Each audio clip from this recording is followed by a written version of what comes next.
ജമ്മു ശ്രീനഗർ ദേശീയപാതയിലെ ചെനാനി നഷ്രി ടണൽ പ്രധാനമന്ത്രി നരേന്ദ്രമോദി ഇന്ന് ഉദ്ഘാടനം ചെയ്യും. ഏഷ്യയിലെ ഏറ്റവും വലിയ ഇരട്ട പാതകളുള്ള ടണലായിരിക്കും ഇത്. 2500 കോടി രൂപ ചെലവാക്കി 5 വർഷം കൊണ്ടാണ് നിർമ്മാണം പൂർത്തിയാക്കിയത്. ടണൽ തുറന്നു കൊടുക്കുന്നതോടെ ജമ്മു ശ്രീനഗർ പാതയിലെ യാത്രാസമയം 2 മണിക്കൂർ ലാഭിക്കാം. ദൂരം 40 കിലോമീറ്റർ കുറയും. ഇന്ത്യക്ക് അഭിമാനമായി ഏഷ്യയിലെ ഏറ്റവും നീളമുള്ള തുരങ്കപാത ജമ്മു ശ്രീനഗർ ദേശീയപാതയിൽ 9.2 കിലോമീറ്റർ ദൈർഘ്യമുള്ള പാത ഉധംപൂർ ജില്ലയിലെ ചെനാനിയിൽ ആരംഭിച്ച് റംബാൻ ജില്ലയിലെ നഷ്രിയിൽ അവസാനിക്കും. തുരങ്കം യാഥാർത്ഥ്യമാകുന്നതോടെ ജമ്മു ശ്രീനഗർ യാത്രാസമയം 2 മണിക്കൂറാണ് കുറയുന്നത്. സമുദ്രനിരപ്പിൽ നിന്ന് 1200 മീറ്റർ ഉയരത്തിലാണ് ഈ തുരങ്കപാത സ്ഥിതി ചെയ്യുന്നത്. 9.2 കിലോമീറ്റർ ദൈർഘ്യമുള്ള പാത ഉധംപൂർ ജില്ലയിലെ ചെനാനിയിൽ ആരംഭിച്ച് റംബാൻ ജില്ലയിലെ നഷ്രിയിൽ അവസാനിക്കും. 5 വർഷത്തെ പരിശ്രമത്തിലൂടെയാണ് ജമ്മുവിൽ നിന്ന് ശ്രീനഗറിലേക്കുള്ള ദേശീയപാത 44-ൽ 3720 കോടി രൂപ ചെലവിൽ ഈ തുരങ്കം നിർമ്മിച്ചിട്ടുള്ളത്. ഓസ്ട്രേലിയൻ ടണൽ മെത്തേഡ് സാങ്കേതികവിദ്യ ഉപയോഗിച്ച് ഇൻഫ്രാസ്ട്രക്ചർ ലീസിംഗ് ആൻഡ് ഫിനാൻഷ്യൽ സർവീസാണ് പാത നിർമ്മിച്ചത്. തുരങ്കത്തിനുള്ളിലെ പ്രവർത്തനങ്ങൾ മുഴുവൻ പുറത്തുനിന്ന് നിയന്ത്രിക്കാവുന്ന സംവിധാനമാണ് ഒരുക്കിയിട്ടുള്ളത്. തുരങ്കത്തിനുള്ളിലെ ഓരോ 8 മീറ്ററിനുമിടയിൽ ശുദ്ധവായു കടക്കാനുള്ള സംവിധാനം ഏർപ്പെടുത്തിയിട്ടുണ്ട്. ഇത്തരം വെന്റിലേഷൻ സംവിധാനമുള്ള രാജ്യത്തെ ആദ്യത്തെയും ലോകത്തെ 6ാമത്തെയും തുരങ്കമാണിത്. ഏത് സമയവും ആശയവിനിമയം നിയന്ത്രിക്കുന്ന സംയോജിത സംവിധാനം ശ്രദ്ധേയമാണ്. അടിയന്തര ഘട്ടങ്ങളിൽ വാഹനങ്ങളിൽ നിന്ന് യാത്രക്കാരെ ഒഴിപ്പിച്ച് പുറത്തെത്തിക്കാനുള്ള സംവിധാനവുമുണ്ട്. വായുസഞ്ചാരത്തിന് പ്രത്യേകം വഴികൾ, നിരീക്ഷണ ക്യാമറകൾ, അപകടം സംഭവിച്ചാൽ വിളിച്ചറിയിക്കാനുള്ള സംവിധാനം, സ്വയം പ്രവർത്തിക്കുന്ന അഗ്നിശമന സിസ്റ്റങ്ങൾ, FM സിഗ്നൽ റിപ്പീറ്റർ തുടങ്ങിയ സേവനങ്ങൾ ഒരുക്കിയിട്ടുണ്ട്. വാഹനങ്ങൾക്ക് വേഗ നിയന്ത്രണവും ഉണ്ട്. കൂടാതെ ലോ ബീമിൽ ഹെഡ്ലൈറ്റ് പ്രകാശിപ്പിക്കുകയും വേണം. യാത്രക്കാരെ സഹായിക്കാൻ ഓരോ 150 മീറ്ററിലും ഫോൺ സംവിധാനം, മൊബൈൽ റേഞ്ച് ലഭിക്കാനും സജ്ജീകരണങ്ങളുണ്ട്. ജമ്മുകശ്മീർ പാതയിലെ യാത്രാസമയം 2 മണിക്കൂർ ലാഭിക്കാൻ ഈ തുരങ്കം സഹായിക്കും. മാത്രവുമല്ല, തുരങ്കപാത ഗതാഗതത്തിന് തുറന്നുകൊടുക്കുന്നതോടെ പ്രതിദിനം 27 ലക്ഷം രൂപയുടെ ഇന്ധനം ലാഭിക്കാൻ കഴിയുമെന്നാണ് വിലയിരുത്തൽ. News desk. ചീഫ് സെക്രട്ടറിയായി നളിനി നെറ്റോ ചുമതലയേറ്റു. രാവിലെ 11 മണിയോടെ സെക്രട്ടേറിയറ്റിലെത്തിയാണ് ചുമതല ഏറ്റെടുത്തത്. SM വിജയാനന്ദ് വിരമിച്ച ഒഴിവിലാണ് നളിനി നെറ്റോയെ ചീഫ് സെക്രട്ടറിയായി നിയമിച്ചത്. കേരള അഡ്മിനിസ്ട്രേറ്റീവ് സർവീസ് നടപ്പാക്കുന്ന കാര്യത്തിൽ സർക്കാരിന്റെ നിലപാട് തന്നെയാണ് തനിക്കുള്ളതെന്നും അവർ പറഞ്ഞു. ജീവനക്കാരുടെ ആശങ്ക ചർച്ചയിലൂടെ പരിഹരിക്കുമെന്നും നളിനി നെറ്റോ വ്യക്തമാക്കി. എൻ്റെ പ്രവർത്തന ശൈലി നേരത്തെ ഉള്ളതുപോലെ തന്നെയായിരിക്കും. 100% സിൻസിയറിറ്റി, 100% ഹാർഡ് വർക്ക്. ഒരു കുടുംബം പോലെ സന്തോഷമായിട്ട് എൻ്റെ കാലയളവ് നടക്കട്ടെ എന്നാണ് എൻ്റെ പ്രാർത്ഥന. ഏറ്റവും കൂടുതൽ പോസിറ്റീവ് എനർജി ഇവിടെ നൽകാൻ പറ്റിയാൽ that will be my best contribution. ഒരു തരത്തിലും ആരെയും തമ്മിലടിപ്പിക്കാൻ ഒരാഗ്രഹവുമില്ല. IAS IPS തർക്കം പരിഹരിക്കാൻ ഒരു കുടുംബാംഗം എന്ന നിലയിൽ പ്രവർത്തിക്കും. ആരെയും തമ്മിലടിപ്പിക്കാൻ ആഗ്രഹമില്ല. ആരും 100% ശരിയാണെന്ന വിശ്വാസവും തനിക്കില്ല. എല്ലാവർക്കും തെറ്റുകൾ പറ്റുക സ്വാഭാവികമാണ്. അത് തിരുത്തി മുന്നോട്ട് പോകാൻ കഴിയണം. 1981 IAS ബാച്ചുകാരിയായ നളിനി നെറ്റോ കേരളത്തിന്റെ 4ാമത്തെ വനിതാ ചീഫ് സെക്രട്ടറിയാണ്. സംസ്ഥാനത്തെ ആദ്യ വനിതാ ചീഫ് ഇലക്ടറൽ ഓഫീസറായിരുന്നു നളിനി നെറ്റോ. ആഭ്യന്തര അഡീഷണൽ സെക്രട്ടറി പദവിയിൽ നിന്നാണ് നളിനി നെറ്റോ ചീഫ് സെക്രട്ടറി പദവിയിലേക്ക് എത്തിയത്. ടൂറിസം ഡയറക്ടർ, നികുതി സെക്രട്ടറി, സഹകരണ രജിസ്ട്രാർ, ഗതാഗത സെക്രട്ടറി എന്നീ പദവികളും അവർ വഹിച്ചിരുന്നു. നളിനി നെറ്റോയുടെ അർദ്ധ സഹോദരി ഗിരിജ വൈദ്യനാഥൻ തമിഴ്നാട് ചീഫ് സെക്രട്ടറിയാണ്. രണ്ടുപേരും 1981 ബാച്ച് IASകാരാണ്. റിട്ടയർഡ് IPS ഉദ്യോഗസ്ഥൻ ഡെസ്മൺ നെറ്റോ ആണ് നളിനി നെറ്റോയുടെ ഭർത്താവ്. നളിനി നെറ്റോ ഈ വർഷം ഓഗസ്റ്റ് വരെ ചീഫ് സെക്രട്ടറി പദവിയിൽ തുടരും. News bureau, Thiruvananthapuram. ദുബായിൽ ബുർജ് ഖലീഫയ്ക്ക് സമീപത്തുള്ള കെട്ടിടത്തിൽ തീപിടുത്തം. പുലർച്ചെ 5:30യോടെയാണ് സംഭവം. നിർമ്മാണം പുരോഗമിക്കുകയായിരുന്ന 60 നില കെട്ടിടത്തിലാണ് തീപിടുത്തമുണ്ടായത്. ആളപായങ്ങൾ റിപ്പോർട്ട് ചെയ്തിട്ടില്ല. തീ നിയന്ത്രണ വിധേയമായതായി ദുബായ് പോലീസ് അറിയിച്ചു. തീപിടുത്തത്തെ തുടർന്ന് മുഹമ്മദ് ബിൻ റാഷിദ് ബൗലിവാദിൽ ഗതാഗത സ്തംഭനം ഉണ്ടായിട്ടുണ്ടെന്നും ഇതുവഴിയുള്ള യാത്ര ഒഴിവാക്കണമെന്നും പോലീസ് അറിയിച്ചു.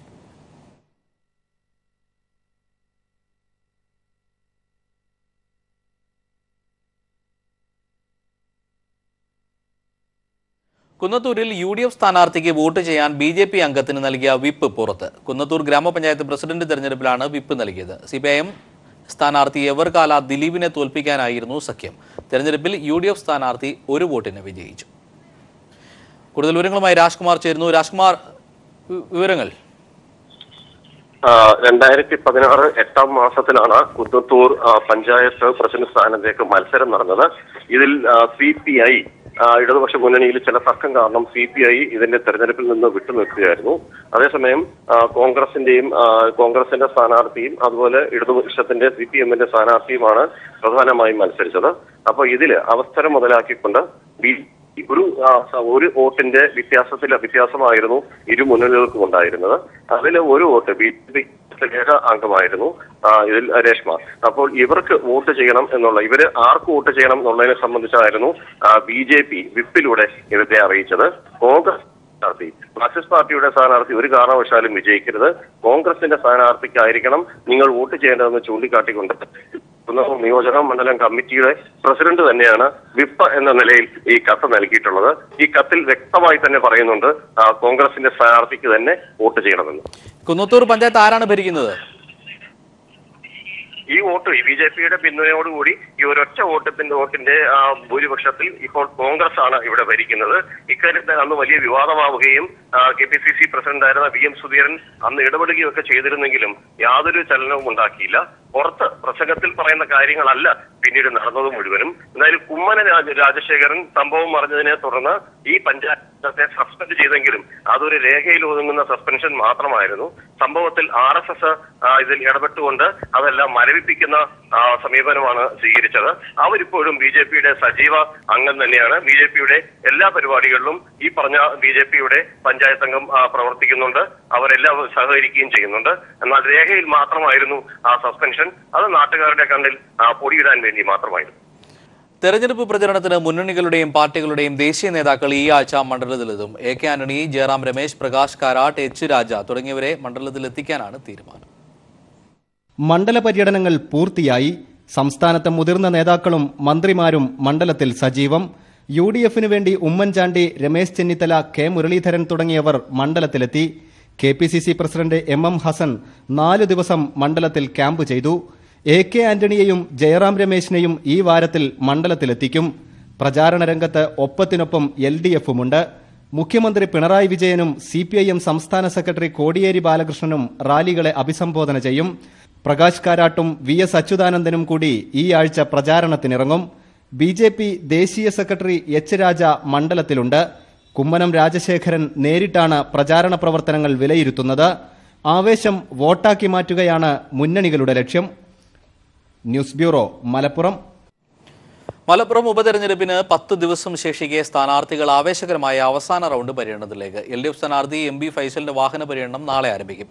PK കുഞ്ഞാലിക്കുട്ടി പെരിന്തൽമണ്ണയിൽ വോട്ട് തേടുമ്പോൾ NDA സ്ഥാനാർത്ഥി ശ്രീപ്രകാശ് കൊണ്ടോട്ടിയിൽ പര്യടനത്തിലാണ്.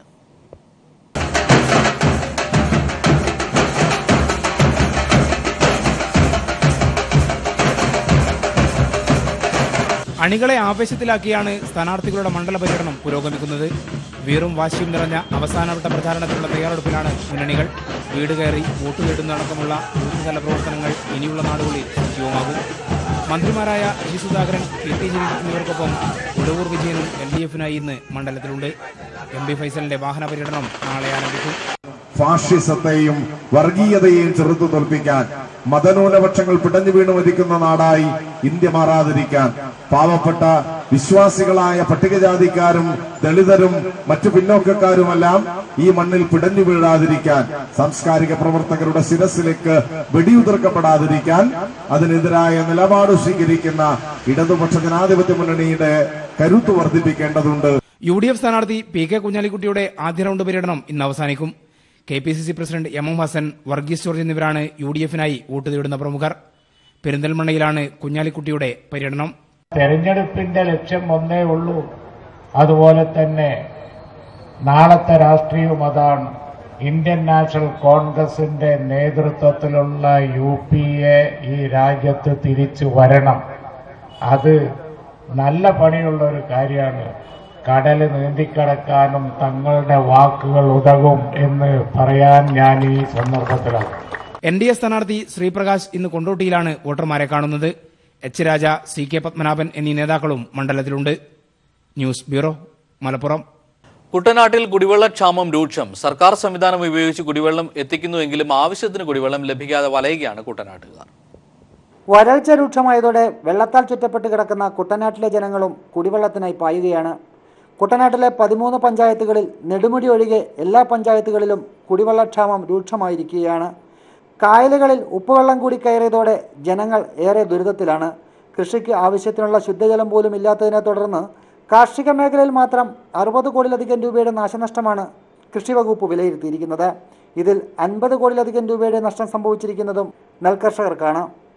ആവശ്യത്തിന് ശുദ്ധജലം ലഭ്യമാകാതായതോടെ സ്വന്തം കൃഷി പോലും ഉപേക്ഷിക്കേണ്ടി വന്ന കർഷകർക്ക് ഇപ്പോൾ കുടിവെള്ളം പോലും ലഭിക്കുന്നില്ലെന്നുള്ളതാണ് പരാതി. വേനൽക്കാലം വരുമ്പോൾ ഉപ്പുവെള്ളം കൂടെ കയറി കഴിഞ്ഞാൽ പിന്നെ ഒട്ടും പറയണ്ട, ഒന്നിനുമില്ല. കുളിക്കാനും കുടിക്കാനും എല്ലാം ഇതാണ് ഞങ്ങൾ നേരത്തെ ഉപയോഗിച്ചിട്ടുണ്ട്. ഇപ്പോൾ ഉപ്പിടായപ്പോൾ ഒട്ടുമില്ല. ഒന്നുകിലും ആരെങ്കിലും ഹൗസ് കണക്ഷൻ ഉണ്ടെങ്കിൽ അവരുടെ വീട്ടിൽ നിന്ന് ഒരു ഗ്ലാസ് വെള്ളം, ഒരു 2-3 കുടം വെള്ളം എടുക്കുക. അല്ലാന്നുണ്ടെങ്കിൽ ഞങ്ങൾ അങ്ങ് പാലത്തിൻ്റെ അവിടെ പോകണം വെള്ളം എടുക്കാനായിട്ട്. കുടിവെള്ളക്ഷാമം പരിഹരിക്കുന്നതിന് പ്രതിദിനം 2 ലക്ഷം ലിറ്റർ കുടിവെള്ളമാണ് സർക്കാർ കുട്ടനാട്ടിലെ വിവിധ പ്രദേശങ്ങളിൽ എത്തിച്ചുകൊണ്ടിരിക്കുന്നത്. വെള്ളത്തിൻ്റെ ദുരുപയോഗം തടയുന്നതിന് 3000 ലിറ്ററിൻ്റെ 186 ടാങ്കുകൾ സ്ഥാപിച്ചാണ് കുടിവെള്ളം സർക്കാർ ചെലവിൽ ഇപ്പോൾ വിതരണം ചെയ്തു വരുന്നത്. കുട്ടനാടിൻ്റെ വിവിധ പ്രദേശങ്ങളിൽ കുടിവെള്ളക്ഷാമം രൂക്ഷമാണെങ്കിലും സർക്കാരിൻ്റെ ഭാഗത്തു നിന്നുള്ള ഇടപെടലുകൾ ഒരു പരിധിവരെ കുടിവെള്ള പ്രശ്നം പരിഹരിക്കാൻ കഴിഞ്ഞിട്ടുണ്ടെന്നാണ് ജനങ്ങൾ പറയുന്നത്. കുട്ടനാട്ടിലെ കായലുകളും ഇടത്തോടുകളും മാത്രം ആശ്രയിച്ചു കഴിഞ്ഞിരുന്ന ജനങ്ങളാണ് വരൾച്ച മൂലം ഇപ്പോൾ ഏറെ ദുരിതമനുഭവിക്കുന്നത്. കുട്ടനാടിൻ്റെ ഉൾനാടൻ പ്രദേശങ്ങളിൽ വള്ളത്തിൻ്റെ സഹായത്തോടു മാത്രമാണ് ഇപ്പോൾ കുടിവെള്ളം ലഭ്യമായിക്കൊണ്ടിരിക്കുന്നത്. പുഴയും കടലും ചേർന്ന ആലപ്പുഴ ജില്ലയിൽ കുടിവെള്ളക്ഷാമം ഇത്രയധികം രൂക്ഷമാകുന്നത് വർഷങ്ങൾക്ക് ശേഷം ഇതാദ്യമായാണ്. Shajahan, news bureau, Alappuzha.